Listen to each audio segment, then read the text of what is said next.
وطعام الذین اوتوا الکتاب، اور کھانا ذبیحہ ان لوگوں کا جو دیے گئے کتاب، حل لکم، حلال ہے واسطے تمہارے، وطعامکم حل لہم، اور کھانا تمہارا، یہاں ذبیحہ سے مراد، یہ بھی ذہن میں رکھو، دو شرطیں پہلے میں نے بتائی، تیسری کہ وہ ایسی چیز کا ذبیحہ ہو کہ اسلام میں حلال بھی ہو، یہ نہ ہو کہ ان کا خنزیر بھی ذبح کیا ہوا کھا جاؤ اور بلی بھی کھا جاؤ، بلی بھی ان کے یہاں بڑا زبردست ناشتہ ہوتا ہے، وہ کھا جاؤ۔ تو طعام سے مراد وہ ہے، طعام الذین اوتوا الکتاب حل لکم وطعامکم حل لہم، تمہارا کھانا حلال ہے واسطے ان کے، یہ کیوں ذکر کیا؟ تمہارا کھانا ان کے لیے حلال ہے، ان کا کھانا تمہارے لیے حلال ہے، یہ تو سمجھ آ گیا، اور تمہارا ذبیحہ ان کے لیے، اس کا کیا مطلب؟ ان کے یہاں کیا چیز حلال ہے؟ ان کے نزدیک تو خنزیر بھی حلال ہے، تمہارا ذبیحہ ان کے لیے حلال، مطلب کیا ہے؟ امام راضی نے اس مقام پہ بہترین بات لکھی، راضی فرماتے ہیں کہ اصل میں مسئلے دو آ رہے ہیں، ایک نکاح کا مسئلہ آ رہا ہے، ایک ذبیحہ کا۔ نکاح کا مسئلہ تھا یک طرفہ اور ذبیحہ کا مسئلہ تھا دو طرفہ۔ اس فرق اور تمجیز کرنے کے لیے یہاں یہ بیان کیا کہ تمہارا ذبیحہ ان کے لیے حلال ہے لیکن تمہارا رشتہ ان کے لیے حلال نہیں۔ ذبیحے والا مسئلہ دو طرفوں سے ہوگا اور رشتے والا مسئلہ یک طرفہ ہوگا، تم دے نہیں سکتے، اہل کتاب سے لے سکتے ہیں۔ یہ بات سمجھ آ گئی ہے؟ اچھا جی، وطعامکم حل لہم والمحصنات من المؤمنات، اور محصنات من المؤمنات، پاک دامن عورتیں مومنات سے، ایمان والیوں سے، والمحصنات من الذین اوتوا الکتاب، اور محصنات ان سے جو دیے گئے کتاب، من قبلکم، تم سے پہلے جو کتاب دیے گئے، یہ بھی حلال ہے، یہ دوسری شک ہے۔ اب ذرا یہ بات بھی سمجھو، یہاں پر تقریباً جمہور صحابہ اور تابعین ان کی رائے یہ ہے کہ اہل کتاب کی عورتوں سے نکاح کر سکتے ہو، خواہ یہودی خواہ نصرانی، لیکن انہی شرطوں کے ساتھ جو ذبیحہ میں ہیں، وہ اپنے اصل مذہب پہ ہوں۔ آج کل کی یہ یورپی گوریاں ان سے نکاح نہیں کر سکتے، کیونکہ یہ گوریاں یہ اپنے مذہب پہ نہیں، شاید یہ قرآن پڑھ کے جاؤ اور امریکہ پیغام نکاح بھیج دو، طعام الذین والمحصنات من الذین اوتوا الکتاب، تو یہ محصنات اوتوا الکتاب نہیں، اوتوا الکتاب ہوں، اصلی یہودی یا نصرانی ہوں۔ جمہور صحابہ تابعین اس کے قائل ہیں، لیکن ایک فرد ہے حضرت عبداللہ ابن عمر رضی اللہ تعالیٰ عنہ۔ حضرت عبداللہ ابن عمر وہ کہتے ہیں کہ میں نہیں مانتا، اس آیت کا یہ مطلب ہی نہیں ہے۔ جمہور صحابہ ایک طرف ہے اور حضرت عبداللہ ابن عمر ایک طرف۔ حضرت ابن عمر مانا کرتے ہیں والمحصنات من المؤمنات سے مراد وہ عورتیں ہیں جو مکہ کے مشرکوں سے ایمان قبول کیا، وہ عورتیں جو پہلے مکہ کے مشرکوں میں سے تھی، ایمان لے آئیں۔ والمحصنات من الذین اوتوا الکتاب سے مراد وہ مومن عورتیں ہیں جو اہل کتاب سے ایمان لے آئیں۔ کیا سمجھے ہو؟ وہ مومن عورتیں ہیں جو اہل کتاب سے ایمان لے آئیں۔ آیت غور سے دیکھو، ابن عمر نے کیا کہا؟ والمحصنات من المؤمنات سے مراد بھی مومنہ ہے، والمحصنات من الذین اوتوا الکتاب سے مراد بھی کیا ہے؟ مومنہ ہے۔ فرق کیا ہے کہ پہلے سے مراد وہ مومنات ہیں جو مشرکین سے ایمان لائیں، اور دوسری محصنات سے مراد وہ مومن عورتیں ہیں جو اہل کتاب تھیں اور ایمان لائیں۔ یہ مذہب کس کا ہے؟ حضرت عبداللہ ابن عمر۔ لیکن جمہور صحابہ کرام، تابعین، بلکہ پوری امت اس بات پہ متفق ہے کہ اہل کتاب و محصنات سے مراد یہودی یا نصرانی عورتیں، اور یہود یا نصرانی عورت سے نکاح کرنا یہ جائز ہے. یہ تقریباً صحابہ متفق ہیں، تابعین متفق ہیں، اور راجح قول بھی یہی ہے. تمام صحابہ کرام تابعین، صرف ابن عمر کی روایت، اور وہ روایت بھی شاذ ہے، وہ بھی شاید بیان نقطہ ہے، شاذ روایت. تو اس شاذ روایت کے مقابلہ میں پورے صحابہ تابعین ان کا مذہب نہیں چھوڑا جا سکتا. تو جہاں والمحصنات سے مراد پاک دامن وہ جو دیے گئے کتاب. محصنات احسان کا معنی ہوتا ہے احسان عن الزنا، جو زنا سے بچی ہوئی ہوں اور زانیہ مزنیہ نہ ہوں. لیکن یہ جو قید ہے یہ اہمیت احسان کو بیان کرنے کے لیے اعتراضی نہیں، احسان کی اہمیت کو بیان کرنے کے لیے ہے. یہ قید اعتراضی نہیں ہے. اس پر چند حوالے لکھ لو کہ کس پر محصنات کی قید، کس پر بھئی محصنات کی. المحصنات ہی الحرائر والعفاف، یہ آزاد عورتیں، والعفاف پاک دامن.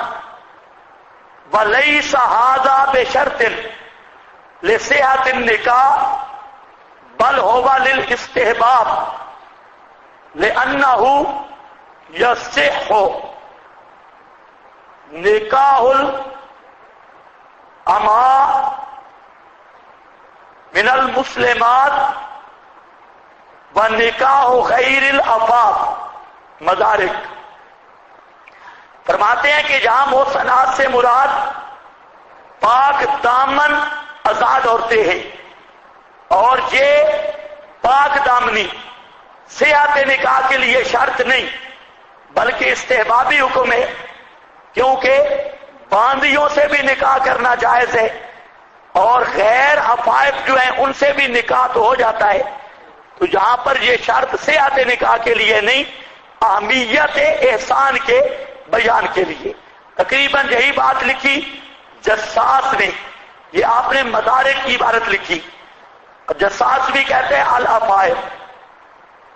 اور مسئلہ یہاں پر آ رہا ہے کہ اذا آتیتموہن اجورہن، اس سے پتہ چلتا ہے کہ مہر یہ شرط نکاح ہے، حالانکہ مہر شرط نکاح نہیں، اور بغیر مہر کے بھی نکاح ہو جاتا ہے یا نہیں.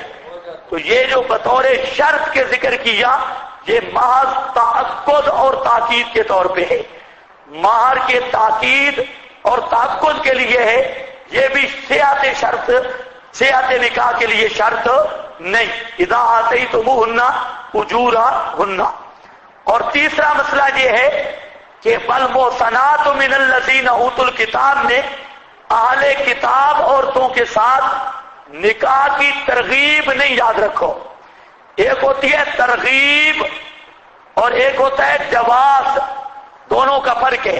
جہاں صرف جواز کی بات ہے نہ کہ ترغیب کی، بلکہ علماء نے تصریح کی ہے کہ جواز محل کراہت کی، اور اس کے لیے بھی شرط لگائی اگر اپنے دین میں فتنے میں مبتلا ہونے کا خطرہ ہے کہ اگر عورت کتابیہ آ گئی اس کو بھی گمراہ کر دے گی تو اس وقت نکاح کرنا ناجائز ہے. یہ جواز نکاح بھی اس وقت ہے جب خود فتنے میں پڑنے کا خطرہ نہ ہو. اگر فتنے میں پڑنے کا خطرہ ہوا تو یہ جواز نکاح پھر نہیں رہے گا. اور جواز محل کراہت ہے، یہ نہیں ہے کہ کرنا بہتر ہے. اس پر مختلف آثار موجود ہیں. حضرت عمر نے صحابی کو خط لکھا، اس نے کتابی عورت سے نکاح کیا، کتاب الآثار میں بھی ہے اور بھی کتابوں میں. اس نے آگے یہ آیت لکھی والمحصنات من الذین اوتوا الکتاب. حضرت عمر نے پھر لکھا، فرمایا کہ مجھے بھی آیت کا معنی پتہ ہے، تجھے بھی. یہ خط بعد میں نیچے ڈالنا اور پہلے طلاق دینا، پہلے طلاق دینا. ہم نے کب انکار کیا ہے کہ نکاح نہیں؟ نکاح ہے لیکن بہتر نہیں. اور حربیہ کتابیہ کے ساتھ نکاح کرنا یہ جائز مال کراہت تحریمیہ، وہاں پر کراہت تحریمیہ ہے یہ سارے مسائل آپ کے فتاوی جات میں فتح القدیر، در مختار، مبسوط سرخسی کی، اس میں پوری یہ بات لکھی ہے کہ یجوز تزوج الکتابیات والاولا اللہ یفعلا، بہتر ہے کہ نہ کیا جائے. یہ فتح القدیر ہے، اور در مختار والا بزرگ کہتے ہیں مکروہ تنزیہ ہے. اور اسی طرح فتح القدیر مبسوط میں ہے تکرہ الکتابیۃ الحربیہ اجماعاً، جو کتابیہ حربیہ ہے اجماعاً اس کے ساتھ نکاح کرنا مکروہ ہے، اور مطلق قرار تحریمی ہوتی ہے. فتح القدیر مبسوط. بہرحال یہ 3 مسئلے میں نے عرض کر دیے. ایک مسئلہ تو یہ عرض کیا محصنات کی قید اور محصنات کا معنی. دوسرا مسئلہ اذا آتیتموہن کی شرط اور اس شرط کا مقصد. اور تیسرا کہ جواز نکاح اور اس کی حیثیت. نفس جواز ہے لیکن جواز کے ساتھ مال کراہت. یہ 3 مسئلے میں نے عرض کر دیے. والمحصنات من الذین اوتوا الکتاب من قبلکم اذا آتیتموہن، جب دو تم ان کو اجورہن اجر ان کے، محسنین قید میں لانے والے نہ متع کرنے والے، قید میں لانے والے نہ. یہ آیت بھی متع کا رد ہے. نکاح کا مقصد صرف مستی نکالنا نہیں، بلا لیا بھئی آ جاؤ جی بزرگوں، اس طرح نہیں، بلکہ مقصد کیا ہے؟ کیا کہتے ہو؟ شادی خانہ آبادی. یہی مقصد قرآن بتا رہا ہے. یہ کسی نے لفظ بولا نا شادی خانہ آبادی، تو بہت اچھا لفظ ہے. نکاح سے مقصود ہی گھر کی آبادی ہے. محسنین غیر مصافحین، نہ پانی بہانے والے، مستی نکالنے والے. ولا متخذی اخدان، یہ بھی جاہلیت اولا اور جاہلیت ثانیہ. آج کی جاہلیت سب انگریز کی جاہلیت، اور جاہلیت اولا مشرکین عرب کی جاہلیت. دونوں جاہلیتوں میں 2 چیزیں تھیں. یہ ایک صرف زنا اور شہوت پرستی، شہوت رانی، اور دوسرا خفیہ دوستیاں ٹیلی فون وغیرہ پر، ٹیلی فونوں پر گپے. یہ ہے خفیہ دوستیاں، خفیہ یارانے. یہ آج کی جاہلیت میں بھی اور پہلی جاہلیت میں بھی خفیہ یارانے یہ تھے. قرآن نے ان کو اٹھایا، فرمایا نہ بہانے والے پانی، یعنی زنا نہ کرنے والے ہو. ولا متخذی، اور نہ بنانے والے ہو اخدان، خفیہ یاریاں، خفیہ دوستیاں اور خفیہ شنائیاں یہ لگانے والے نہ ہوں. وَمَن يَكْفُرْ بِالْإِيمَانِ، اور جو کوئی کفر کرے گا ایمان کے ساتھ، فَقَدْ حَبِطَ عَمَلُهُ، یہاں مراد کیا ہے؟ اللہ نے جو چیزیں اوپر حلال کی، جو حرام کی، جو اللہ کے حلال کو حرام سمجھے گا وہ کافر، جو اللہ کے حرام کو حلال سمجھے گا وہ کافر. چنانچہ امام زجاج نے لکھا مانا ہو من احل ما حرم اللہ او حرم ما احل اللہ فہو کافر. آیت کا معنی کیا ہے؟ من یکفر بالایمان کا. من احل ما حرم اللہ، جس نے حلال کیا اس چیز کو کہ اللہ نے حرام کی، او حرم ما احل اللہ، جس نے حرام کیا اس چیز کو جو اللہ نے حلال کی، فہو کافر، وہ کافر ہے. البحر المحیط، یہ قانون آ گیا. اللہ کے حلال کو حرام کرنا، حرام کو حلال کرنا یہ کفر ہے. فقد حبط عملہ، اس کا عمل برباد ہو گیا. اور دوسرا ربط یہ بھی ہے، اوپر اجازت دی اہل کتاب کے کھانے کی بھی، ان کی لڑکیوں سے نکاح کرنے کی بھی. تو جہاں شبہ پڑ سکتا تھا کہ اس کا مطلب ہے اہل کتاب نیک لوگ ہیں، اچھے لوگ ہیں، ان کے اعمال مقبول ہیں۔ اللہ نے فرمایا مقبول نہیں، میں یکفر بالایمان فقد حبط عملہ، عمل ان کے بھی برباد ہیں، لیکن صرف دو چیزیں مستثنا کی ہیں۔ کیا سمجھ رہے ہو؟ عمل ان کے بھی کیا ہیں؟ برباد ہیں، لیکن پھر بھی عورتوں سے نکاح بھی جائز اور ذبیحہ بھی جائز۔ ہاں مولوی شولوی بیچارے پڑھتے ہیں مشرک کا ذبیحہ حرام ہے، حبطت اعمالہم، یہودی عیسائی کے اعمال تو مقبول ہوں گے اللہ کے ہاں، تو پھر یہاں کیوں نہیں حرام اگر وہ وجہ ہے؟ تو حبط اعمال یہ کوئی دلیل نہیں ہے، ذبیحہ کا مسئلہ جدا ہے۔ دیکھو جی، یا ایھا الذین آمنوا، اچھا حبط عملہ وہو فی الآخرۃ من الخاسرین، یا ایھا الذین آمنوا، اب ذرا خیال کرو اور معرکۃ الآراء مسئلہ آ گیا۔ یا ایھا الذین آمنوا، اے ایمان والو، اذا قمتم الی الصلاۃ،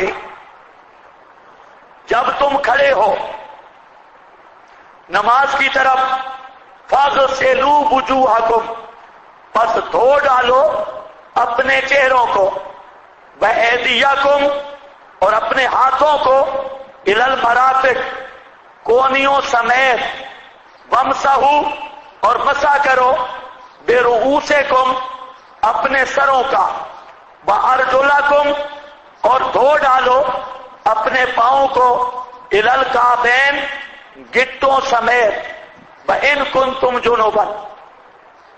یہاں پر کیا ہے جی؟ امور مصلحہ کا بیان، امور مصلحہ کا بیان۔ پہلے تحریمات نیازات کا مسئلہ تھا، اب ان پر عمل آسان ہو جائے گا، نماز قائم کرو گے وضو کے ساتھ۔ امور مصلحہ کا بیان، نماز کے مقدمہ وضو کو ذکر کر دیا۔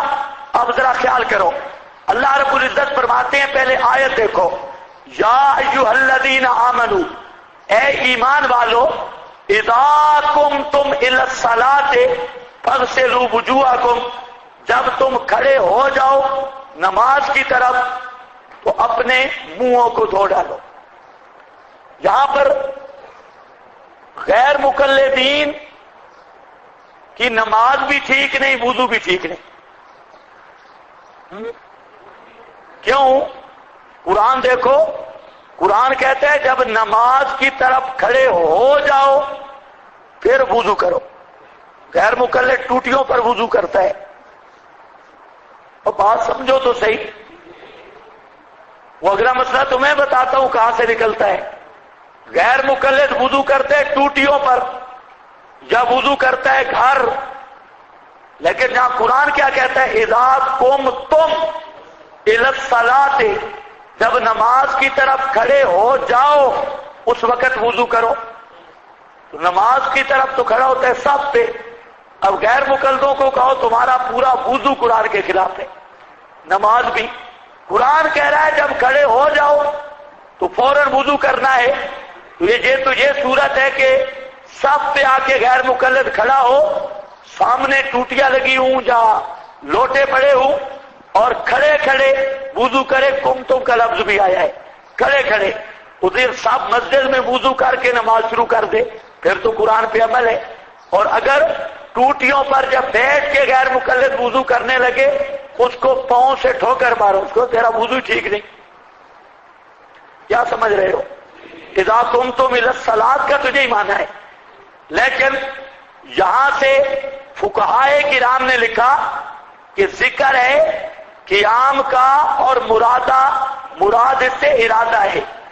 اذا اردتم قمتم اردتم، کیا مطلب؟ جب تم نماز کی طرف اٹھنے کا ارادہ کرو تو اس وقت وضو کر لیا کرو، لیکن یہ ارادہ وغیرہ تو وہ نکالے گا جو فقہ کو مانتا ہے۔ فقہ کے منکر اس کو کوئی حق نہیں کہ یہاں پر پھر فقہا کی چوری کرے، وہ تو صاف صاف قرآن ہے، اذا قمتم الی الصلاۃ فاغسلوا وجوہکم، نماز کی طرف کھڑے ہو چکو پھر وضو کرو۔ اب آئے گا فقہا کی طرف، نہیں جی اس سے مراد فلاں ہے، چونکہ چنانچہ، چونکہ چنانچہ سے مسئلہ حل نہیں ہوتا، تو سیدھا سیدھا چل، درایت کا قائل ہی نہیں، فقہ کا قائل ہی نہیں۔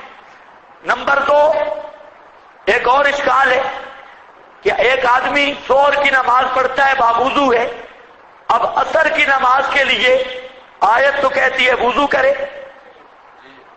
اذا قمتم الی الصلاۃ، جبکہ ظہر والے وضو سے عصر کی نماز جائز ہے یا نہیں ہے؟ ایک آدمی کا ظہر کو وضو ہے، عصر سے نماز پڑھ سکتا ہے یا نہیں پڑھ سکتا؟ ہاں ابھی جلدی ذرا بولتے ہو نا، آگے نکلے، پڑھ سکتا ہے یا نہیں پڑھ سکتا؟ تو آیت کا تقاضا کیا ہے؟ اذا کنتم فاغسلوا وجوہکم، آیت سے تو پتہ چلتا ہے کہ ہر نماز کے لیے تازہ وضو کرنا ضروری ہے، اور کوئی نماز تازہ وضو کے بغیر نہیں ہو سکتی۔ یہ دوسرا اشکال ہے، جبکہ غیر مقلدوں کا عمل اس کے بھی خلاف ہے، اس آیت کے بھی۔ ہم کہتے ہیں جہاں پر ایک اور قید ہے اقتضاء النص کے طور پہ، اور وانتم محدثون یہ قید ہے، اور یہ کیا ہے؟ اقتضاء النص۔ اب جو اقتضاء النص مانتا ہے تو وہ یہ قید لگا کے ہر نماز کے لیے اس کے لیے وضو تازہ ضروری نہیں، اور جو فقہ کا منکر ہے تو اس کے لیے ایک وضو سے 2 نمازیں پڑھنی جائز نہیں ہے، یہ بھی ان کا عمل قرآن کے خلاف ہے، اور وہ اقتضاء النص سے یہ آگے آ رہی ہے۔ لِیُطَہِّرَکُم کہاں ہے وہ؟ وَلَٰکِن یُرِیدُ لِیُطَہِّرَکُم، یہ اللہ کا ارادہ ہے تاکہ تمہیں پاک کرے۔ تطہیر تب ہوتی ہے کہ پہلے حدث ہو، وہ بزرگوں، تطہیر تب ہوتی ہے کہ پہلے کیا ہو؟ حدث ہو، تب تطہیر ہوتی ہے، پاک کی تطہیر نہیں ہوتی۔ تطہیر کا تحقق کی وجود حدث کے بعد ہے، تو اس اقتضاء النص سے ہم نے نکالا وانتم محدثون، اس حال میں کہ تم کیا ہو؟ بے وضو، اور یہ اقتضاء النص سے ثابت ہوا۔ اب جو فقہ کا منکر ہے اور اقتضاء النص نہیں مانتا تو اس لحاظ سے بھی اس کا وضو قرآن کے خلاف ہے۔ کیا سمجھ رہے ہو؟ پہلی بات بھی سمجھ آ گئی نا کہ وضو غیر مقلد کہاں کرے گا؟ صفوں پر، اور بیٹھ کر یا قوم تم کھڑے ہو کر، بیٹھے گا نہیں کھڑے ہو کر تو دا۔ اچھا جی، اور دوسرا ہر نماز کے لیے نیا وضو کرے گا۔ ہم دونوں چیزوں سے فارغ ہیں، فقہ ماننے کی یہی برکات ہوتی ہے۔ ہمیں ہر نماز کے لیے وضو کی ضرورت ہے، اقتضاء النص موجود ہے، اور دوسرا کہ جہاں قیام سے بھی ارادہ ہے، قیام درایت الآیت ہے، تو ہمیں کوئی وہاں جانے کی ضرورت نہیں۔ یا ایھا الذین آمنوا اذا قمتم الی الصلاۃ فاغسلوا وجوہکم، دھو ڈالو اپنے چہروں کو، بایدیکم، اور اپنے ہاتھوں کو، الی المرافق، کونیوں سمیت، وامسحوا برؤوسکم، یہ جو پشاوری غیر مقلد ہے اس نے فقہ حنفی پہ جو اعتراض کیے ان میں ایک یہ بھی کیا، اور آج کل اس کو بڑا اچھال رہے ہیں، جی قرآن کہتا ہے پورے سر کا مسح کرو، اور حنفی کہتے ہیں چوتھا حصہ سر کا مسح کرو۔ تو حنفیوں کا یہ مسئلہ قرآن کے خلاف ہے۔ قرآن کا مسئلہ یہ ہے کہ پورے سر کا مسح کرو، اور حنفیوں کا مسئلہ ہے کہ وہ بولو بے بزرگو، کوئی نہیں آپ کا مسلک، چوتھا حصہ سر کا مسح کرو۔ تو وہ کہتے ہیں کہ یہ مسئلہ قرآن کے صریح خلاف ہے، اس پر بڑا شور ڈالتے ہیں۔ یاد رکھو، ہم کہتے ہیں جو شخص یہ کہے کہ قرآن میں ہے پورے سر کا مسح کرو، یا تو وہ ہمیں آیت دکھائے۔ ہم کہتے ہیں ایک آیت بھی ایسی نہیں جس میں یہ صراحت ہو کہ پورے سر کا مسح کرو، ایک آیت بھی نہیں۔ وَامْسَحُوا بِرُؤُوسِکُمْ، یہ با آیا ہے، یہ با خود بتا رہا ہے کہ پورے سر کا مسح نہیں ہے۔ او بزرگوں، یہ باخود بتا رہا ہے کہ پورے سر کا مسح نہیں. تو غیر مقلد کہتے ہیں قرآن میں آیا پورے سر کا مسح کرو. ہم کہتے ہیں یہ افتراء علی اللہ ہے. قرآن میں کوئی لفظ نہیں کہ پورے سر کا مسح کرو. قرآن مسح راس کے بارے میں مجمل ہے.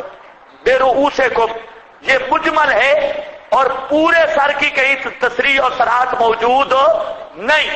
تو وہ اس پہ جو اعتراض اس نے کیا قرآن میں آیا پورے سر کا مسح کرو تو ہم پورے وثوق کے ساتھ کہتے ہیں ایک آیت قرآن کی بھی نہیں جس میں جو پورے سر کا مسح کرو. رہ گیا بے رؤوسکم اس میں خود با موجود ہے اور یہ با خود فیصلہ کر رہی ہے اہل لغت کے نزدیک بھی اہل تفسیر کے نزدیک بھی کہ یہاں پورے سر کا مسح نہیں. یہی وجہ ہے امام شافعی رحمہ اللہ جو امام ہے لغت کے بہت بڑے, انہوں نے خود اسی بات سے سمجھا ہے کہ پورے سر کا مسح نہیں. امام محمد جو امام لغت ہے ان کا قول بحیثیت امام لغت کے پیش کر رہے ہیں, انہوں نے بھی یہی سمجھا. اسی طرح بہت سارے علماء اہل لغت نے لفظ با سے یہی سمجھا ہے کہ یہاں پورے سر کا مسح نہیں, باز سر کا ہے. اب وہ باز کیا ہے؟ امام شافعی نے مطلق لے لیا, ہمارے حضرات نے مجمل لے لیا. بہرحال وہ اپنے مقام کا اختلافی مسئلہ ہے. مسئلہ یہ ہے کہ غیر مقلد کا یہ دعویٰ کہ قرآن نے کہا ہے پورے سر کا مسح کرو, یہ اللہ پہ جھوٹ ہے. قرآن پاک میں کوئی آیت نہیں جس کا یہ مطلب ہو کہ پورے سر کا مسح کرو. کیا سمجھے ہو؟ یہ بات سمجھ گئے؟ مسح کے باب میں آیت کیا ہے؟ مجمل, اور اس کی تفسیر صحیح حدیث میں موجود ہے مسح علی ناصیتہ. تو اس اعتبار سے ہماری دلیل ہے چوتھائی پر کہ نبی پاک نے مسح کیا علی ناصیتہ, علی مقدار ناصیتہ. ناصیہ کی مقدار, یہ ناصیہ ایک حصہ ہے, ایک جے ایک جے ایک جے, 4 سیڈیں ہیں سر کی, تو آپ نے ایک سیڈ کی مقدار مسح کیا پھر نماز پڑھی. تو معلوم ہوتا ہے صحیح حدیث بھی موجود اور سر کے باب میں آیت بھی مجمل. تو غیر مقلد پورے سر کا مسح قرآن سے ثابت کر کے حدیث کا بھی منکر ہے اور قرآن کا بھی منکر ہے. ورنہ کوئی لفظ دکھائیں, کوئی بھی نہیں. آگے جی غیر مقلد گئے, اب شیعہ آئے. وَامْسَحُوا بِرُؤُوسِکُمْ وَأَرْجُلَکُمْ, سر پر جھگڑا غیر مقلدوں کا اور پاؤں پہ جا کر شیعوں کا. ارجلکم, اب یہاں پر اہل تشیع خاص کر امامیہ وہ کہتے ہیں کہ جہاں دوسری قرات بھی ہے, ارجلکم بھی ہے, ارجلکم بھی ہے. وہ ارجلکم اس کا عطف ہوگا رؤوس پر, تو سر کا بھی مسح کرو اور پاؤں کا بھی مسح کرو. تو اس سے پاؤں کا مسح ثابت ہو رہا ہے, جبکہ سنی غسل کرتے ہیں, دھوتے ہیں, غسل پر عامل ہیں. لہذا سنیوں کا وضو جو ہے جو قرآن کے خلاف ہے. اس پر شیعہ بہت کچلتے ہیں. شکر ہے تم نے بھی قرآن کو مان لیا, قرآن کے خلاف ہے. اس پر شیعوں کی عادت ہے اور جتنے باطل فرقے ہیں وہ ایسا مسئلہ چھیڑیں گے جس میں کچھ نہ کچھ وہ پاؤں دبا سکے اور عوام کو دھوکہ دے سکے. وہ دوسرے مسائل نہیں چھیڑتے. بریلوی ہیں, یہ آپ کے ساتھ جھگڑیں گے جنازے کے بعد دعا ہے یا نہیں, کل ہے یا نہیں. علم غیب حاضر ناظر ان مسائل پہ ان کی جان جائے گی, کیونکہ عوام میں تلبیس جہاں ہو سکے تو وہاں شیعہ جو ہے اس موضوع پر مناظرہ کرنے کے لیے وہ بڑا خوشی سے آتا ہے. مسح علی الرجلین اس پر. تو ہمارا ایک جگہ وہ ان کا تھا وکیل, یہ مناظر کو وکیل کہتے ہیں شیعہ. مودودی نے ہمارا مناظرہ طے کیا تو شیعہ نے شرط لگائی کہ مناظرہ مسح رجلین پہ ہوگا اور کوئی گفتگو نہیں ہوگی. میں نے کہا بالکل ٹھیک، مسح رجلین پر ہی ہوگا. بہرحال وہ تو پھر نہیں آیا تھا، لمبا چوڑا سلسلہ چلتا رہا. تو ایک دفعہ مناظرے میں نہیں آیا تھا، ایک دفعہ پھر مل گیا تو بڑی گپے شپے ہوئی، وہی وکیل. تو بہرحال ساری وہ کہانی لمبی ہو جائے گی، جہاں آپ سمجھے آیت کو. اہل تشیع سے سب سے پہلے آپ یہ متعین کروائیں کہ یہ موجودہ قرآن، اس کو تو مانتا ہے جو دو گدوں کے درمیان ہے، ہمارے پاس موجود ہے. یہ نہیں پوچھنا کہ قرآن کو مانتا ہے یا نہیں، کیونکہ قرآن کو تو مانتا ہے، قرآن کا انکار نہیں کرتا، لیکن قرآن اور ہے. یہ نہیں وہ قرآن مادی کے پاس ہے. یہ نہیں پوچھنا قرآن کو مانتا ہے یا نہیں، یہ پوچھنا ہے کہ یہ قرآن جو ہمارے پاس موجود ہے اس قرآن کو مانتا ہے یا نہیں. وہ جب کہہ لے مانتا ہوں، اس سے یہ طے کروا لو کہ جو اس قرآن کو نہ مانے گا، یہ طے کروانے کے بعد اب چھیڑو مسا رجلین. اب جب مسئلہ رجلین کے لیے قرآن کھولے گا تو اس نے کہنا ہے کہ قرات ہے ارجلکم، ارجلکم کی تقدیر پر مسا کرنا ہے. عوام کو آپ بڑی آسانی سے سمجھا سکتے ہیں کہ یہ شیعہ بزرگ کافر ہے، آسانی سے سمجھا سکتے ہیں. میری بات سمجھ گئے؟ جو عوام قراتے شراتے نہیں جانتی، عوام کو کہہ دے ارجلکم میں دیکھ زبر ہے یا زیر ہے، وہ دیکھے گی ارجل ہے، اس کو کہ ابھی اس نے کہا میں قرآن کو مانتا ہوں، اب ارجولا کو نہیں مانتا، اور جو قرآن کی زبر زیر کا منکر ہے وہ کافر ہے. بعض اوقات یہ ٹوٹکے بڑے کام آتے ہیں. ہم بیٹھے تھے، بریلوی مولوی آ گیا ساتھ دو چار اور لے کے مقتدی، تو کہتا ہے کہ اذا صلیتم علی المیت اخلصوا له الدعاء. ساتھ دو چار ماسٹر تھے، تو مجھے کہتا ہے کہ یہاں فا کون سی ہے؟ اخلصوا له الدعاء، کون سی فا ہے؟ میں نے دیکھا ان کی طرف، میں ہنس پڑا ان کی طرف دیکھ کر. ساتھ جو ماسٹر تھے کہتے کون سی فا ہے؟ میں نے کہا یہ فا ایک نقطے والی ہے، یہ فا ایک نقطے والی ہے. اب مجھے پتا تھا ساتھ ماسٹر ہے، ایک نقطے والی فا ہے. اب وہ دیکھتے ہیں. میں نے کہا کیوں؟ بتاؤ نا ماسٹر جی، دو نقطوں والی ہے ایک نقطے والی؟ کہ جی ایک نقطے والی ہے. میں نے کہا ایسے جاہل کو آپ لائیں مناظرے کے لیے جس کو فا کا بھی نہیں پتا. فا دو نقطوں والی بھی ہوتی ہے. جس کو حروف تہجی کا پتہ نہیں اس کو آپ مناظر بنا کے لے آئے. فا کا ہوتا کوئی ایک نقطہ ہوتا ہے، دو نقطوں والی فا بھی آپ نے کہیں دیکھی ہے؟ تو وہ ماسٹر اس کو کوسنے لگے، کہتے ہیں یار مولوی صاحب تو نے بہت غلط بات کی ہے. اب وہ بیچارہ سمجھائے نہیں. میرا مقصد ہے فا تاکیب ایسی چمڑیاں لگا رہا ہے، فا ہوتی ایک نقطے والی ہے. وہ مجھے کہتے ہیں ماسٹر تاکیب کیا مطلب؟ میں نے کہا کوئی اسی چیز کو عربی میں پیش کر رہا ہے تاکہ تمہیں سمجھنے لگے. فا کا ایک نقطہ ہوتا ہے. آپ دنیا میں جہاں چلے جائیں دو نقطے، تین، چار، پانچ نقطوں والی فا ہم نے نہیں دیکھی. فا ایک نقطے والی ہے. وہ خود کہتے ہیں مولوی صاحب کو چلو جی مولوی صاحب آپ کو کوئی پتہ نہیں کسی چیز کا، چلو. تو کبھی یہ بھی ہوتا ہے، ٹوٹ کے کام آتے ہیں بہت اچھے. ہاں تو آپ پہلے پوچھ لیں ارجولا یا ارجولے. جو ہی وہ کہے نا ارجولے، آپ کو پراپیگنڈے کا بہترین موقع مل گیا، عوامی پراپیگنڈے کا. آپ سب سے پہلے عوام کو کہیں دیکھو یہ ابھی کہہ رہا تھا قرآن کو مانتا ہوں، اور تمہیں پتا ہے جو قرآن کی زیر زبر کا منکر ہے وہ کافر ہے. ابھی اس نے زبر کا انکار کیا، اس قرآن کو نہیں مانتا، اور یہ کہتے ہیں ارجولا نہیں ارجولے ہے. لہذا یہ تو پہلے اگر اس پر فتویٰ لگائیں گے کوئی جرم نہیں ہوگا، کافر تو وہ پہلے کہے. آپ نئے سرے سے اسے کافر نہیں بنا رہے، کافر وہ پہلے کہے. تو ٹھوک کر لگاؤ کہ یہ پکا بے ایمان کھتری کافر ہے. جی امید ہے ان سے آگے چل نہیں سکے گا. اور اب آؤ تحقیقی جواب سنو. ارجولا اور کیا ہے جی ارجولے، اس کے 12 جواب ہیں، 12 جواب. لیکن چند ایک جو عام جواب ہیں وہ سن لو. تسلیم. لیکن یہ یاد رکھ لو، چلو پہلے تقریر سمجھ لو.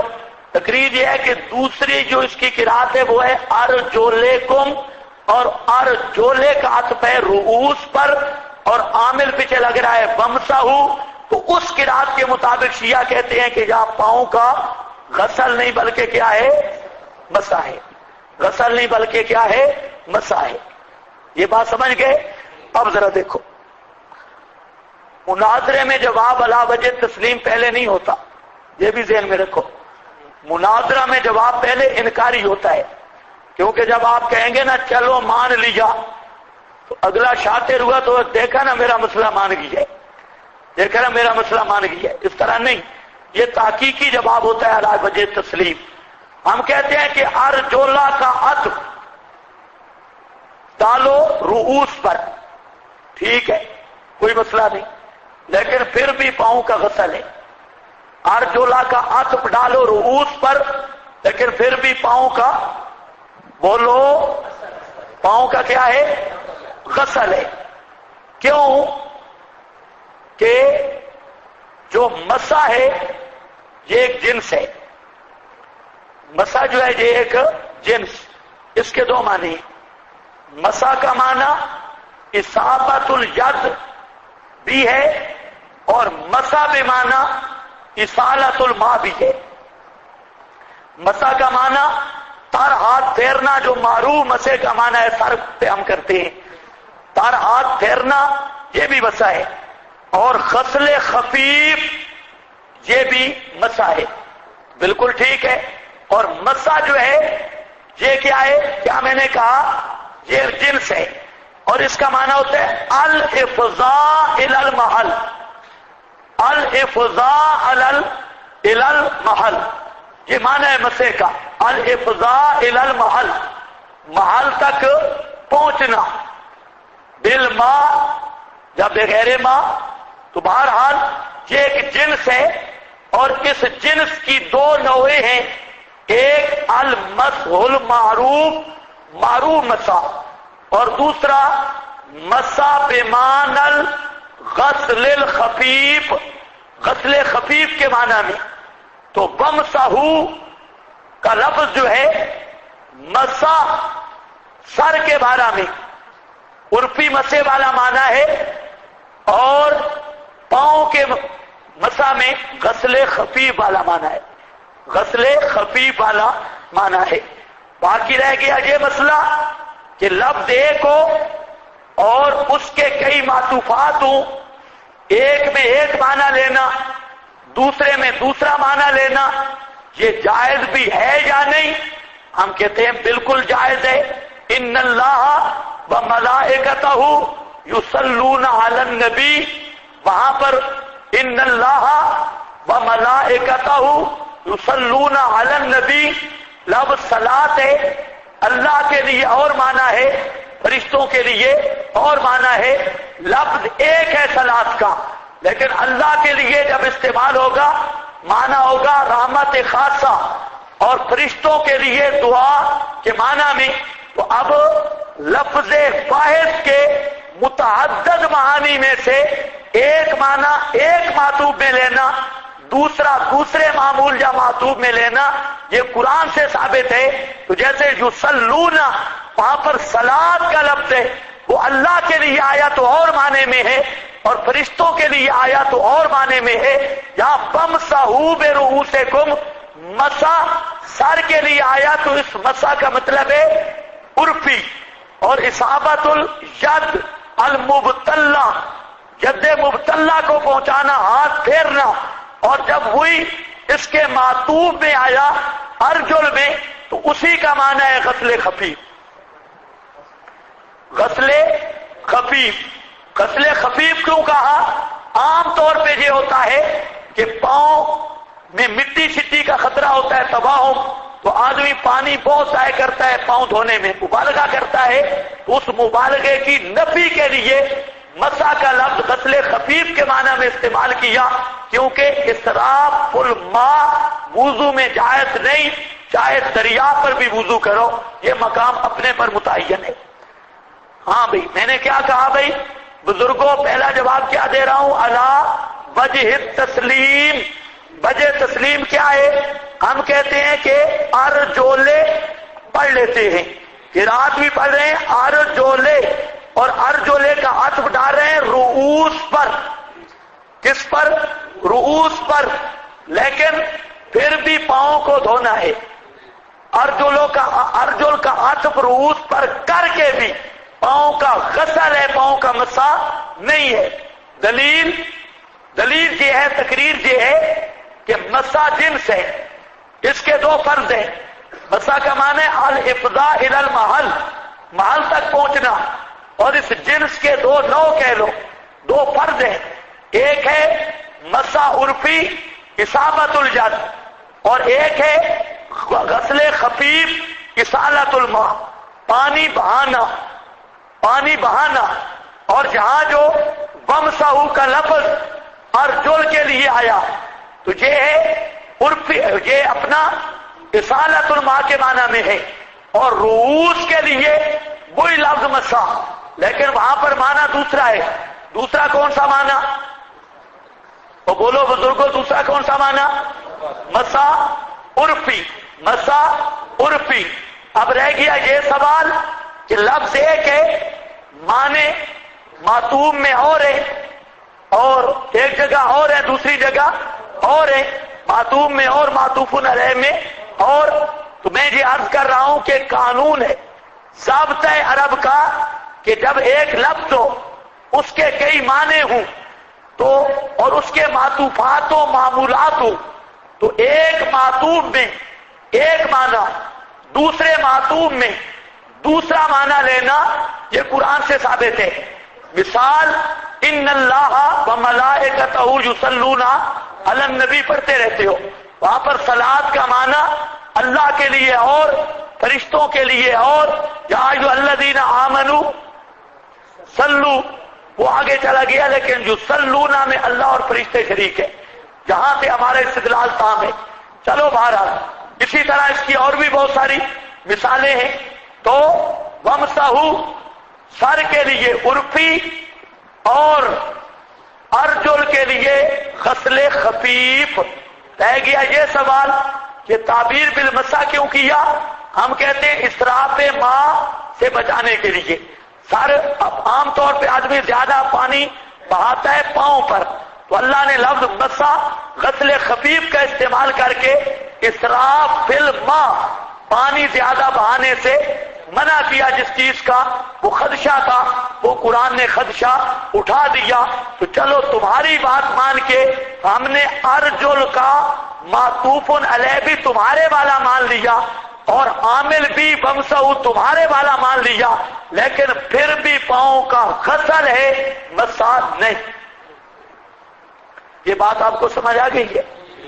دوسری بات، ہم کہتے ہیں کہ ارجولے کی قرات یہ بھی برحق، ارجولا کی قرات یہ بھی برحق، لیکن پھر بھی ارجولا کا عطف ہر صورت میں وجوہ پر ہے، وجوہکم پر ہے، اس کا رؤوس پر عطف ہے ہی نہیں. قراتیں دونوں ٹھیک ہے، ارجولے بھی ارجولا بھی، لیکن عطف کہاں ہوگا؟ وجوہ پر. کیوں جی؟ یہ کیسے؟ ارجل مجرور ہے، وجوہکم منصوب ہے، تو ارجل مجرور کا تو منصوب پر کیسے ہو گیا؟ ہم کہتے ہیں ہو جاتا ہے، یہ عطف بھی ہو جاتا ہے. یہ جر ہے جوار کی. جر کس کی ہے؟ جوار، پڑوس کی جر ہے. اب رہ گیا یہ سوال کہ جر جوار کہیں آتی بھی ہے یا نہیں. اب یہ ہمارے ذمہ ہے، ہم کہتے ہیں جس سے مطالبہ کرو ہم پیش کریں. جر جوار کا ثبوت اگر تو تم کہتے ہو کلام عرب سے تو کئی اشعار پیش کر سکتے ہیں. اگر تم کہتے ہو قرآن سے، قرآن پیش کریں گے. اگر تم کہتے ہو حدیث سے، حدیث پیش کریں گے. جو مطالبہ کرو ہم پورا کریں گے. کہ جر جوار کی ہے بھی صحیح اور ہے بھی فصیح بلیغ کلام میں، بلکہ خود قرآن میں. باقی ساری چیزیں پیچھے رہ گئی. اب جر جوار کی بہت ساری مثالیں قرآن میں ہیں. جر جوار کی سمجھ بھی گئے ہو یا نہیں؟ ارجل کی قرات تو مجرور ہے، لیکن عطف پھر بھی کس پر ہے؟ وجوہ پر، یعنی پاؤں کو دھونا ہے. اور اغسلوا کے ساتھ ہے، نہ کہ امسحوا کے ساتھ. بمسحوا کے ساتھ نہیں، کس کے ساتھ ہے؟ فغسلوا کے ساتھ، پاؤں کا دھونا ہے. پھر سوال کے جر کہاں سے آ گئی؟ ہم نے کہا یہ جر کس کی ہے؟ جوار کی. دلیل جر جوار کی قرآن پاک کی آیات ہے. اللہ فرماتا ہے یرسل علیکم شواظ من نار ونحاس. ہے کہیں؟ کدھر؟ نکالو ذرا، نکالو ذرا. یرسل علیکم شواظ، یہ سارے دیکھ لو. یرسل علیکما شواظ من نار. اچھا جی، آگے کیا ہے؟ با نحاسن. جہاں پر جو نحاسن ہے اس میں دو قراتیں ہیں، ایک ہے نحاسن اور ایک ہے نحاسن، اور یہ دو قراتیں مسلمہ ہیں. جو نحاسن کی قرات ہے وہ جر جوار کی وجہ سے ہے بالاتفاق، کیونکہ یہ جو نحاسن اس کا عطف ہر صورت میں پڑ رہا ہے وہ شواظن پر، اور شواظن کیا ہے؟ مرفوع. تو یہاں پر نحاسن آپ کی قرات میں یہ مرفوع ہے، لیکن فی قراءۃ نحاس مجرور ہے. اور قرات جر والی قرات اس کے مطابق یہ وہ جر کس کی ہے؟ بالاتفاق سنی شیعہ دونوں متفق ہیں کہ وہ جر جو ہے یہ وہ جوار کی ہے، اور یہ سنی شیعہ دونوں کی کتب میں موجود ہے. اسی طرح بل ہوا قرآن مجید فی لوح محفوظ اور محفوظ دونوں پڑھے گئے ہیں. فی لوح محفوظ، اور مفسرین حضرات نے محفوظ صفت قرآن کی بنائی ہے کہ قرآن مجید بھی ہے، محفوظ بھی ہے تختی میں. تو محفوظ صفت کس کی بنی؟ قرآن کی. اس تفسیر پر کہ محفوظ صفت قرآن کی ہے تو یہاں جر کس کی ہوگی؟ جوار کی. او بزرگوں، فی لوح محفوظ ذہن میں جر کس کی ہوگی؟ جوار کی. کیوں کہ محفوظ صفت قرآن کی، اور قرآن کیا ہے؟ مرفوع. اسی طرح قرآن پاک میں اور مثال ہے عذاب یوم محیط. عذاب یوم محیط. اب یہ محیط کا جر یہ آ گیا یوم کے جر کی وجہ سے، ورنہ محیط صفت کس کی ہے؟ عذاب کی. عذاب مرفوع ہے تو محیط بھی کیا ہونا چاہیے؟ مرفوع. لیکن جہاں پر جو جر آئی تو یہ جر جوار کی ہے. اسی طرح عذاب یوم علیم. عذاب یوم علیم، علیم صفت عذاب کی ہے تو اس کو ہونا چاہیے مرفوع، لیکن آ گیا مجرور اس لیے کہ پیچھے جو لفظ ہے یومن یہ مجرور ہے، تو یہ بھی کیا ہے؟ جر جوار کی. اس کے علاوہ بھی بہت ساری مثالیں ہیں. تو ان سب مثالوں میں یہ بات مسلمہ ہو گئی جو ہم ثابت کرنا چاہتے تھے کہ کبھی کبھی جر جوار کی بھی ہے فساد بلاغت کے مطابق، اس کے خلاف بھی نہیں. لہذا ارجلے پڑے تب بھی پاؤں کو دھونا ہوگا، پاؤں پر مسح نہیں ہوگا. اور ارجولا میں بھی پاؤں کو دھونا ہوگا، پاؤں پر مسح نہیں ہوگا. یہ دو جواب. تیسرا جواب ہم کہتے ہیں ارجولا ارجولے، یہ دو قراتیں ہیں. اب ان دو قراتیں بے منزلت آیتیں ہیں. دو قراتیں دو ایتوں کے درجے میں ہیں، اور کلام اللہ میں تعارض نہیں ہوتا. کلام اللہ میں تعارض نہیں ہوتا. ظاہر بات ہے یا غسل ہوگا یا کیا ہوگا؟ مسح. یا غسل ہوگا یا کیا ہوگا؟ مسح. دونوں اکٹھے تو ہو نہیں سکتے. اب متعین کیا ہے؟ ہم کہتے ہیں غسل متعین ہے. کیوں غسل کیوں متعین ہے؟ اس لیے کہ غسل پر احادیث متواترہ اور تعامل جمیع صحابہ حتیٰ کہ حضرت علی اور حضرت حسن حسین تک سارے قائل ہیں غسل رجلین، پاؤں کے دھونے کے، اور ایک صحابی بھی پاؤں پر مسح کرنے کا قائل نہیں. ایک صحابی بھی پاؤں کے غسل کا منکر نہیں ہے. تو صحابہ کا اجماع بھی اور احادیث متواترہ بھی متعین کر رہی ہیں غسل کو. تو غسل ہر حال میں ہوگا. ہاں ایک صورت احادیث صحیحہ اور اجماع سے وہ مسح کی ثابت ہے، اور وہ مسح کی صورت ہے حالات موضع. موضع کی حالت میں مسح اور غیر موضع کی حالت میں غسل. تو ہم کہتے ہیں ارجولا بھی ٹھیک، ارجولے بھی ٹھیک.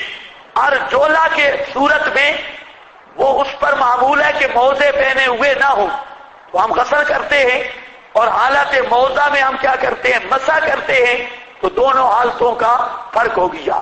ارجولا پر بھی عمل اور ارجولے پر بھی عمل. کتنے جواب آ گئے؟ 3. میرا خیال انہی جوابوں کو پکا کر لے.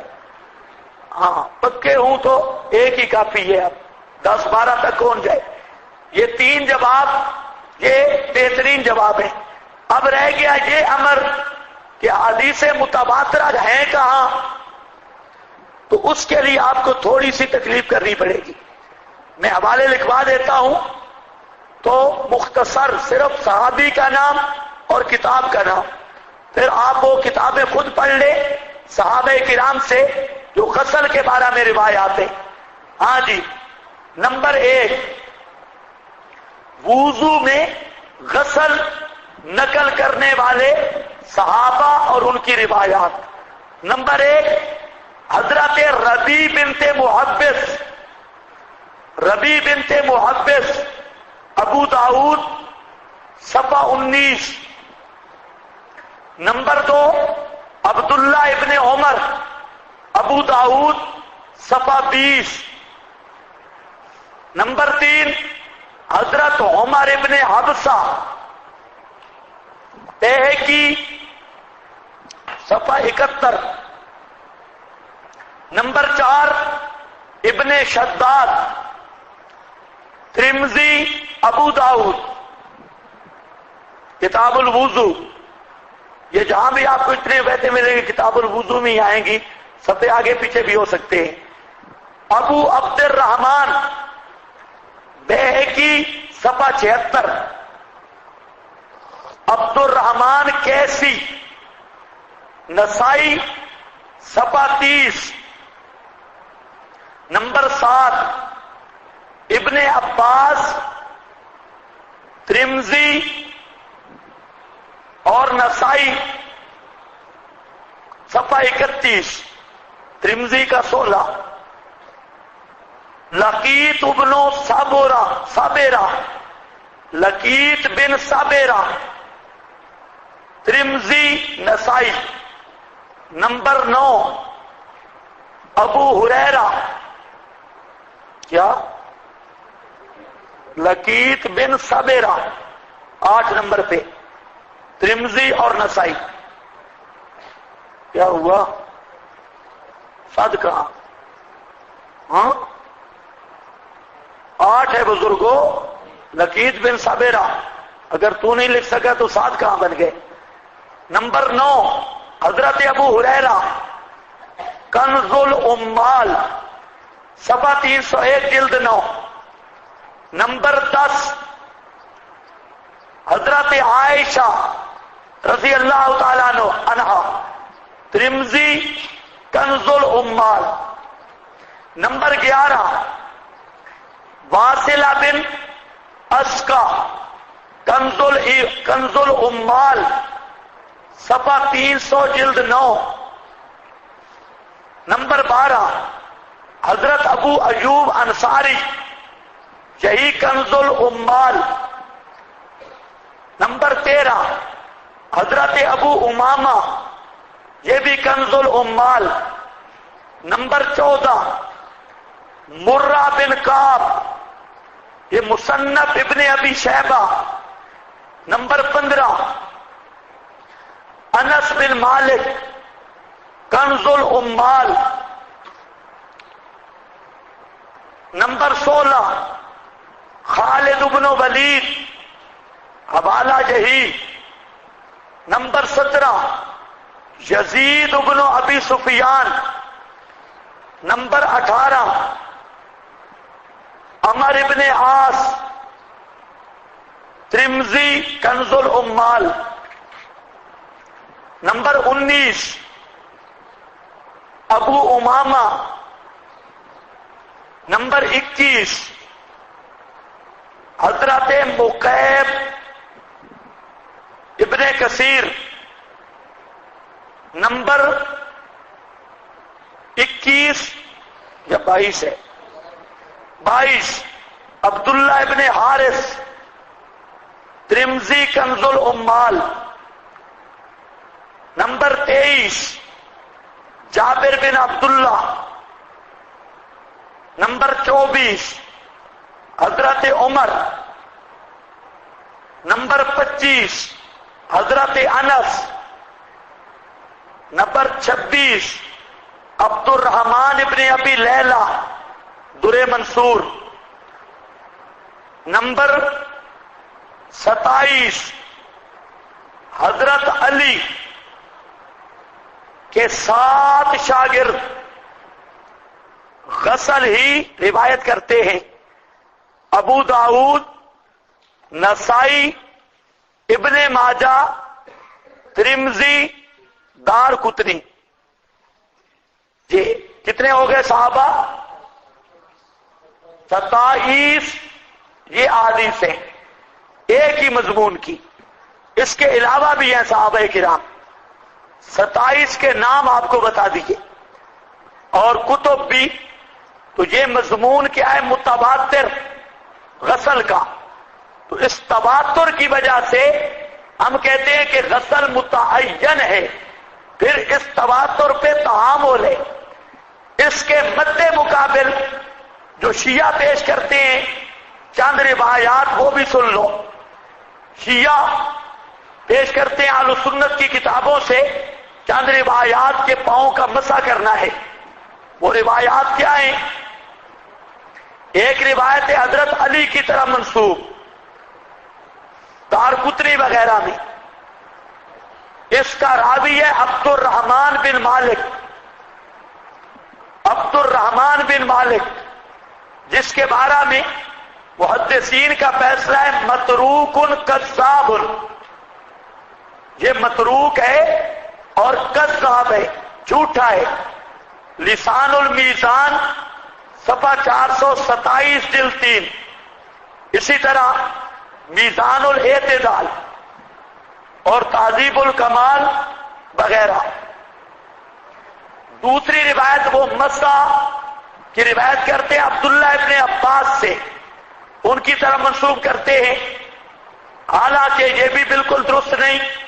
اس میں راوی آ رہا ہے عبداللہ بن محمد بن عقیل، عبداللہ بن محمد بن عقیل، جس کے متعلق محدثین نے لکھا لیس بحجۃ، لیس بحجۃ، اور ساتھ یہ ہے یہ تقریب التہذیب وغیرہ۔ شیعہ کی اپنی کتاب تنقیح المقال اسماء الرجال کی، اس میں لکھا ہے کہ یہ کٹر شیعہ تھا، اس کا راوی جو تھا یہ کٹر شیعہ تھا۔ تو شیعہ تھا تو سور تھا، تم سنبھالو، ہم اس کو کیا کریں؟ تو یہ روایت بھی بالکل جھوٹ۔ یہ تنقیح المقال کی جلد 2 ہے اور صفحہ 214 شیعہ کی اسماء الرجال کی۔ تیسری روایت پیش کرتے ہیں حضرت انس کی طرف منسوب، در منصور میں، در منصور میں، اور ایک روایت ہے حضرت رفاعہ کی، ابن ماجہ میں، یہ قانون سمجھو، حضرت انس کی طرح منسوب تو اس کی کوئی سند نہیں، اور رہ گئے ابن ماجہ، تو ابن ماجہ کا ضابطہ ذہن میں رکھ لو، اہل سنت کا، کل من فرد بہ ابن ماجہ فہو ضعیف، ہر وہ روایت کل من فرد بہ ابن ماجہ، ہر وہ روایت جس کو اکیلا ابن ماجہ روایت کرے تو اس کے ضعیف ہونے کے لیے اتنا کافی ہے کہ اور کسی نے روایت نہیں کیا، ابن ماجہ نے۔ تو یہ 3-4 روایتیں شیعہ پیش کرتے تھے، شیعہ 3-4 پیش کرتے ہیں لیکن اتنا شور نہیں ڈالتے۔ روایاتیوں کے پاس ایک ہی ہے من صلی علیہ عند قبری، اور کوئی نہیں، لیکن پلکتے ان سے زیادہ ہیں معلومات ہے، یہ بے حیا ان سے پرلے درجے کے ہیں۔ 4 روایتیں تو ان کی بھی ہیں، ان کی 4 نہیں، ایک ہی روایت، اور وہ بھی شیعوں سے آئی ہے، لیکن پھر بھی چاں کاں شروع ہے ہر جگہ پہ۔ 4 روایتیں انہوں نے بھی آپ کی کتابوں سے ڈھونڈ لی، مسح رجلین کی۔ بس بھائی میرا خیال ہے اتنا کافی ہے، سمجھ یہ بات۔ کچھ شیعوں کی کتابوں کے حوالے ہیں اپنے غسل رجلین پر، لیکن ہمیں اب یہاں دینے کی ضرورت نہیں، میں نے 3 جواب دے دیے۔ ارجولا پڑھو تب بھی غسل ہے، ارجولے پڑھو تب بھی غسل ہے دونوں صورتوں میں پاؤں کو دھونا۔ اب ذرا دیکھو، وَامْسَحُوا بِرُؤُوسِكُمْ، دھو اپنے سروں، مسح کرو اپنے سروں کا، وَأَرْجُلَكُمْ، اور پاؤں کا، إِلَى الْكَعْبَيْنِ، یعنی دھو پاؤں کو طرف گٹوں کے۔ اگر کوئی قرآن کے اندر بھی دیکھے اندھا نہ ہو تو معلوم ہو جائے گا کہ ارجل کا حکم رؤوس والا نہیں۔ اندر غور کرو، اندر آیت کے، کہ ارجل کا حکم رؤوس والا نہیں، ارجل کو حکم وجوہ والا ہے۔ کیسے؟ دیکھ لو، فَغْسِلُوا وُجُوهَكُمْ وَأَيْدِيَكُمْ آیا، وہ آگے قید ہے الل حد بیان کی، اور ارجلکم الی الکعبین حد بیان کی، برؤوسکم کی حد کوئی نہیں بیان کی، برؤوسکم کی حد کوئی نہیں بیان کی۔ وجوہ اور ایدیہ کی حد ہے، اور اس کی بھی ارجلا کی بھی حد ہے، جو واضح نشانی ہے کہ ارجل کا تعلق اس کا حکم وجوہ کی طرح ہے اور ایدی کی طرح ہے، نہ کہ سر کی طرح۔ اس کی اللہ نے حد ہی بیان نہیں کی۔ اس کو ابن تیمیہ نے لیا رحمہ اللہ۔ چلو جی، وَإِن كُنتُمْ جُنُوبًا، اب آسان ہے، مشکلات سے نکل گئے۔ وَإِن كُنتُمْ جُنُوبًا، اگر ہو تم حالت جنابت میں، فَاتَّطَہَّرُوا، فَاتَّطَہَّرُوا، فَاتَّطَہَّرُوا کا کیا معنی کرو گے؟ باقی حاصل کر لو یا خوب؟ یہ جو ہے نا خوب، اس خوب میں کلی بھی فرض ہے، ناک میں پانی ڈالنا بھی فرض ہے، اور یہ بھی غیر مقلدوں کا اعتراض ہے کہ حنفی کہتے ہیں غسل میں، غسل جنابت میں ناک میں پانی ڈالنا فرض، کلی کرنا فرض۔ آپ کو آتے ہیں نا غسل کے فرض کتنے ہیں؟ 3، تولیہ، صابن اور تیل، تولیہ، صابن اور تیل 3 فرض ہے۔ ہاں بھائی، کون سے 3 فرض ہیں؟ ناک میں پانی ڈالنا، کلی کرنا، اور پورے بدن پہ پانی بہانا، پورے بدن پہ پانی بہانا، یہ 3 فرض ہیں۔ اب خیال کرو، جہاں میں باتیں چھوڑ رہا ہوں ضمنی، نیت، شیعت ساری وہ اپنے مقام پہ ہے، وضو کی حالت میں وہ اپنے مقام کی ہے۔ یہ انشاءاللہ غیر مقلدوں کی پٹائی میں وہ مسائل آ جائیں گے تفسیر سے ہٹ کر۔ ان کنتم جنوبا، اب جو ناک میں پانی ڈالنا اور کلی کرنا ہے، اس کو کیسے فرض قرار دیا؟ ہم کہتے ہیں فَاتَّطَہَّرُوا سے قرار دیا، اور کس سے قرار دیا؟ فَاتَّطَہَّرُوا۔ ہم کہتے ہیں اس کا ترجمہ کرو، اس کا ترجمہ صرف پاک ہونا نہیں بلکہ کیا ہے؟ مبالغہ فی الطہارت ہے۔ فطہروا مبالغہ ہے نا بزرگوں، مبالغہ فی الطہارت۔ اب ہم کہتے ہیں مبالغے کی دو صورتیں ہیں۔ مبالغے کی ایک صورت یہ ہے کہ پانی زیادہ بہاؤ تو اسراف ماء یہ شریعت نے ناجائز قرار دیا۔ حدیث میں آتا ہے کہ اگر تم دریا پہ بھی وضو کرو نا تو پانی زیادہ نہ بہاؤ، تو پانی کا زیادہ بہانا اسراف شریعت نے منع کر دیا۔ تو اب پھر مبالغہ کیسے ہوگا؟ تو مبالغہ اس طرح ہوگا کہ اعضاء کے اعتبار سے، محل غسل کے اعتبار سے کچھ ہمارے اعضاء وہ ہیں جو من وجہ بدن کے اندر باطن شمار ہوتے ہیں، اور من وجہ ظاہر وہ ہے ناک اور منہ۔ وہ کیا ہے؟ ناک اور منہ۔ اگر بندہ تھوک نکل جائے تو وضو روزہ ٹوٹ جاتا ہے کہ نہیں؟ وہ مفتی ہو، تھوک اپنے نکلنے سے روزہ ٹوٹ جاتا ہے؟ نہیں۔ روزہ ٹوٹتا ہے کہ نہیں ٹوٹتا؟ نہیں ٹوٹتا۔ معلوم ہوتا ہے یہ اندر کا معاملہ ہے، یہ کیا ہے؟ اندر کا۔ اور من وجہ ظاہر ہے، کیسے؟ ہاں، چائے پینے سے روزہ نہیں ٹوٹتا؟ ہاں بھائی، چلو فقہ کی باتیں چھوڑو، یہاں کیا ہے کہ من وجہ اندر اور من وجہ ظاہر ہے، باطن ظاہر۔ تو مبالغہ محل کے اعتبار سے ہو سکتا ہے، نہ پانی کی مقدار کے اعتبار سے، نہ کرات مرات کے اعتبار سے، بلکہ محل غسل کے اعتبار سے مبالغہ ہو سکتا ہے، ورنہ مبالغے کی کوئی صورت ہی نہیں۔ یہی ہم کہتے ہیں جہاں امام پہنچا وہاں غیر مقلد کے دادے کو بھی پتہ نہیں ہے۔ امام ابو حنیفہ کا مقام بہت اونچا ہے۔ اب کہتے ہیں جی کہاں سے نکالا؟ ان کو کہو آیت سے نکالا، یہ قرآن ہے۔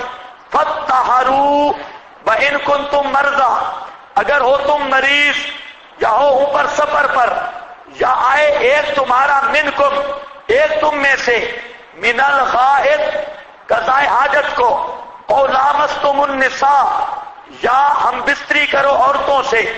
لامس سے یہاں مراد ہم بستری ہے، لامستم مفعلہ، دونوں طرف سے لمس ہو تو ہم بستری کی صورت ہی ہے۔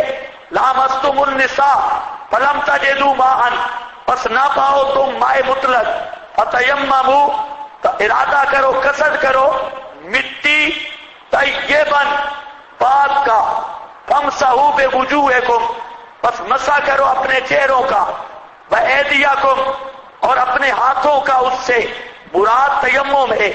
ما یرید اللہ، نہیں ارادہ کرتا اللہ، لیجعل علیکم من حرج، یہ کہ کرے اللہ اوپر تمہارے کوئی تنگی، اللہ تنگ احکام نازل نہیں کرتا، ولیکن یرید، لیکن ارادہ کرتا ہے، لیطہرکم، تاکہ خوب پاک کرے تم کو، ولیتم نعمتہ، اور تاکہ پوری کرے اپنی نعمتیں اوپر تمہارے، تاکہ تم شکر گزار بنو۔ وَاذْكُرُوا نعمت اللہ، یاد کرو اللہ کی نعمتوں کو، علیکم جو تم پر ہیں، وَمِيثَاقَهُ، اور اس کے عہود اور وعدوں کو، الذی، وہ وعدے جو کیے ساتھ، جو پکے کیے ساتھ اس کے، اس کل تم سمینا، جب کہا تم نے، سن لیا ہم نے، وَأَطَعْنَا، اور مان لیا ہم نے۔ ہمارے حضرت فرماتے ہیں جہاں پر وَاذْكُرُوا نعمت اللہ، اعادہ ہے پہلے مضمون کا، مولانا حسین علی صاحب کے نزدیک اعادہ ہے اوفو بالعقود میں جو مسئلہ بیان ہوا اسی کا اعادہ ہے۔ اللہ فرماتے ہیں لوگوں میری نعمتوں کو یاد کرو، وَمِيثَاقَهُ،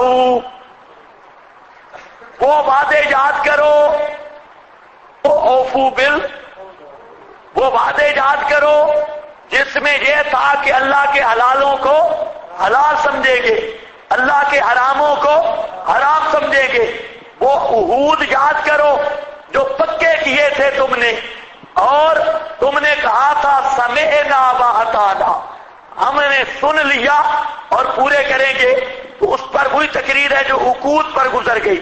وَاتَّقُوا اللَّهَ، ڈر جاؤ اللہ سے، ترغیب اخلاص، ان اللہ، بے شک اللہ، جاننے والا ہے سینوں کے بھیدوں تک کو۔